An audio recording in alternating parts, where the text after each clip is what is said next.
Hola, ¿qué tal? Mi nombre es Antonio Guerrero Bañuelos, soy estudiante de la maestría en Ciencias en Ingeniería Electromagnética de la UAM Azcapotzalco. Hoy voy a presentar el proyecto que desarrollé durante este periodo de maestría, es identificación de circuitos equivalentes de máquinas síncronas usando elementos finitos. Durante este proyecto fui asesorado por el Dr. Rafael Escarela Pérez y por el Dr. Víctor Manuel Jiménez Mondragón. El objetivo general de este proyecto es identificar circuitos equivalentes en dos ejes de la máquina síncrona de rotor sólido aplicando pruebas de circuito abierto y de cortocircuito utilizando el método de los elementos finitos. Como objetivos específicos tenemos 1. Implementar el modelo dinámico de la máquina síncrona de rotor sólido utilizando el método de elementos finitos en dos dimensiones. 2. Identificar circuitos equivalentes para la representación del generador síncrono. 3.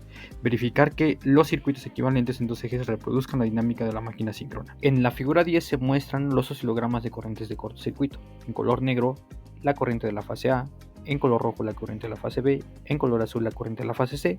Las características de esta prueba fueron: el generador está inicialmente sin carga, operando a velocidad constante, y esta velocidad se mantiene constante durante toda la prueba, además de que el voltaje es reducido, es decir, al 30% del voltaje nominal.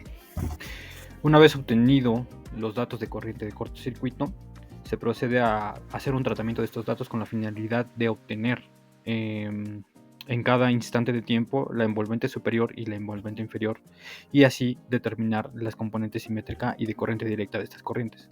Entonces se realizó un programa en MATLAB en donde inicia, lee datos, localiza máximos y mínimos, extrae datos en el intervalo 0,2 segundos, 2,10 segundos, calcula el error máximo, extrae el tiempo inicial para la interpolación y el tiempo final para el ajuste polinomial. Hago una concatenación de datos y posteriormente calculo la componente simétrica y la componente de corriente directa. Una vez que se finaliza esta etapa, ahora viene la etapa de optimización de mínimos cuadrados no lineales. En las figuras 13 y 14 se muestran los resultados, componente simétrica y de corriente directa para fase B y fase A respectivamente. Claramente se observa que para la fase A la componente de corriente directa es muy pequeña, y para la fase B inicia con un valor negativo de menos 0.8 y baja hasta 0 en un tiempo aproximado de 3.4 segundos. En la figura 15 se muestra la componente simétrica y de corriente directa para la fase C.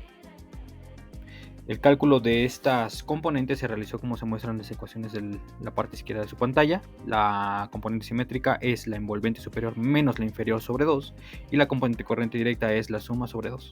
El modelo propuesto para realizar la identificación es una ecuación analítica que representa la componente simétrica en por unidad de la corriente de cortocircuito, como la pueden ver en pantalla.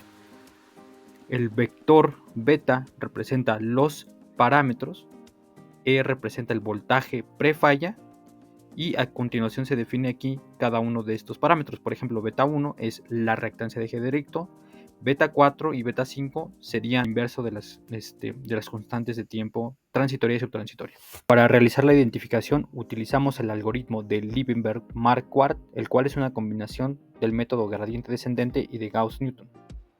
Ambos métodos aportan los beneficios de cada uno, y en esta figura 17 se muestra el diagrama de flujo de este método. Tenemos que tener un parámetro inicial, beta 0, una constante de amortiguamiento lambda 0, calcular el vector de residuos, resolver el sistema de ecuaciones algebraicas lineales que se muestra aquí, calcular el parámetro k más un ésimo, evaluar nuevamente el residuo, y si ese residuo es menor que el anterior, entonces lambda decrementa.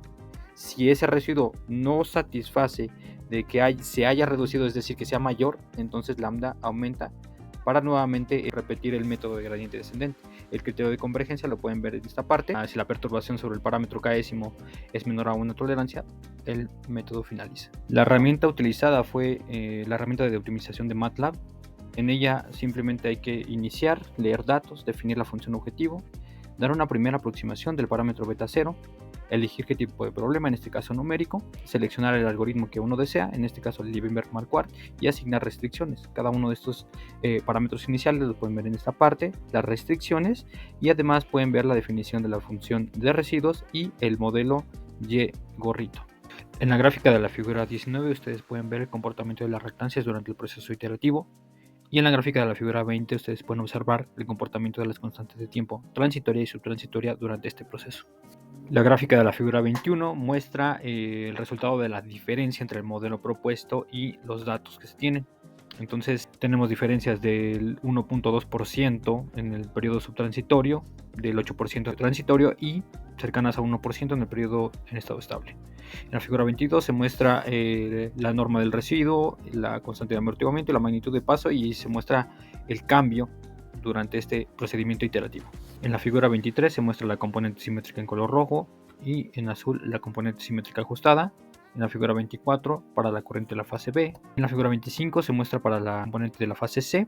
Y en la tabla 3 se hace un promedio de los parámetros estimados. La tabla 4 muestra una comparación entre modelos que previamente ya se habían realizado y este modelo. Entonces más adelante hablaré sobre esta diferencia. Los circuitos que están viendo en pantalla son los circuitos subtransitorio, transitorio y el circuito en estado estable. Cada uno de ellos desprecia la resistencia de armadura, pero eso no significa que uno la pueda considerar cuando realiza el cálculo de la corriente de cortocircuito.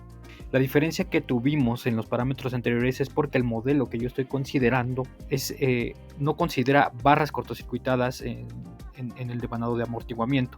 Esa es una de las posibles diferencias que se puedan tener. Gracias por su atención.